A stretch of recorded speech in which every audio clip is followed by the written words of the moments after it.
فاطمة تمام، رئيس الإدارة المركزية لحدائق الحيوان والحفاظ على الحياة البرية. الدكتورة فاطمة تمام منصب يعني مش سهل، الصعوبات اللي بتواجهه خصوصا في أيام العيد.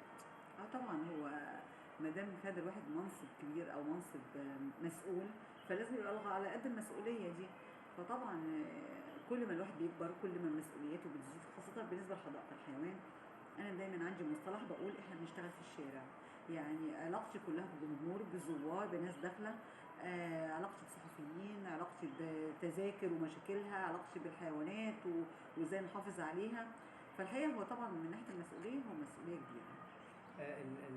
حديقة الحيوان اللي في الجيزة هي حديقة تكاد تكون تحولت من مجرد مكان للتنزه للترفيه إلى مكان قد يكون بعد عامين أو ثلاثة أو أكثر في تعداد الآثار. الحيوانات اللي موجودة يا ترى عددها كام؟ أنواعها إيه؟ أنواع الرعاية اللي بتقدم لها إيه؟ الدعم اللي بيتقدم من الدولة للحديقة إيه؟ عايزين صورة عامة هي كده. طبعا الحديقة لما أنشئت كانت هي في البداية 1867 حديقة فيها جبليات، 5 جبليات، كانت حديقة نباتية. ومع الوقت قرر الخديوي إسماعيل إن هو يحولها لحديقة حيوان أو ينشئ حديقة حيوان. الأول بدأ في عند منطقة المريض، كان فندق بتاعه مسمين القصر بتاعه، وبعدين تحولت إلى هنا حديقة الحيوان، خد القرار. والحقيقة أنشئت هي تاني حديقة في العالم في الإنشاء بهذا النظام الأقفاص المقفولة والنظام الفيكتوري، يعني بعد لندن زو تاني حديقة. للأسف الشديد الناس بتقيم هذا التاني أو هذا كلمة التاني المقصود بها انها كانت التانية على العالم. لا، مفيش حاجة اسمها تانية على العالم، هي التانية في الإنشاء. الحقيقة بقت مع الوقت طبعا مر عليها دلوقتي أكتر من 140 سنة على افتتاحها، أكتر من 125 سنة، أنا آسفة 125 سنة، إنها 1891، فبنعتبرها إنها حديقة بقت أثرية دلوقتي، تعتبر حديقة أثرية لأنها انضمت للآثار وبيشرف عليها خاصة الأماكن الأثرية اللي فيها. عندنا الحقيقة كوبري معلق بيعتبر بناه إيفل، المهندس إيفل، حاجة من 1901، ويعتبر أثر كبير وحاجة عظيمة جدا. الحديقة بتحتوي على أعداد كبيرة جدا من الحيوانات، خاصة إن إحنا يعني بنعمل كل سنة بنحاول إن إحنا نضيف نوع أو 2 جداد عشان نسري الحديقة بالمجموعة الحيوانية. بعد ما قعدنا فترة كبيرة قوي كانت الحديقة متوقفة عن شراء الحيوانات، لكن دلوقتي الحمد لله ثقة الناس والمحبين رجعت تاني للجنينة. بدأوا في إهداءات كتير بأنواع صعب جدا إن احنا نقدر نجيبها في شراء الحمد لله. فأنا شايفة إن في السنتين الأخرانيين دول حصلت طفرة كبيرة جدا لأعداد الحيوانات وأنواعها وللحديقة نفسها وحفاظ الآثار عليها معانا، حاجات كتير قوي. حديقة الحيوان أثر بقاله 125 سنة مبني في حركة شراء وبيع للحيوانات، زوار بيجوا، ولكن الجانب اللي احنا بنسميه اللي هو داخل الحديقة ما بيجيش غير بالدعاية وبالإعلانات وإن احنا نجمل شكلها إعلاميا شوية. حاسة حضرتك إن الجانب ده لا طبعا، أنا حاسة إن الهجوم الإعلامي بقى مكثف جدا خاصة السنتين اللي فاتوا. باصين دايما من النص الكوبايه الفاضي.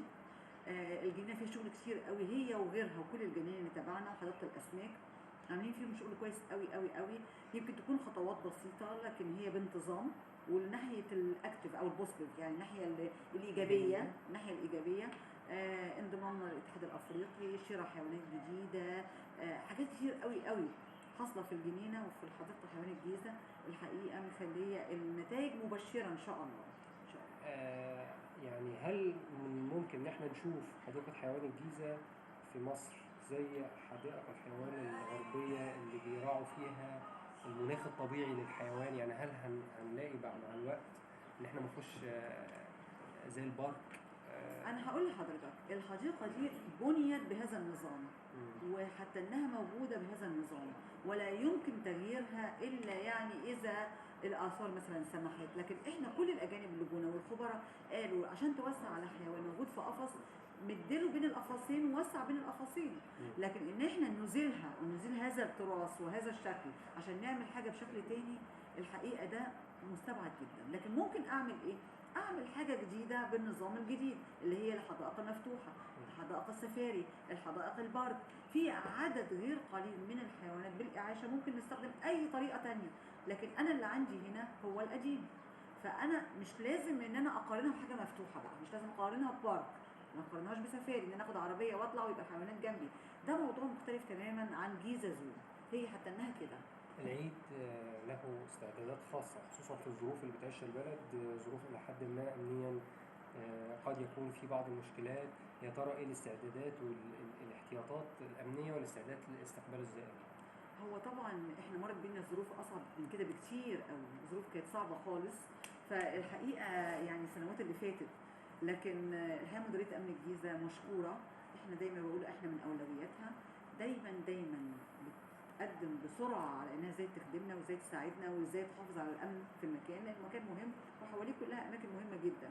الحقيقه بيجوا لنا مجموعات كبيره جدا من الشرطه بكل اداراتها، وبيساعدونا. ده من ناحيه الامن. الامن عندي امن داخلي اللي هو امن خاص، شركه خاصه بتحاول تساعد، غير كل العاملين بقى اللي في الجنين. شكرا.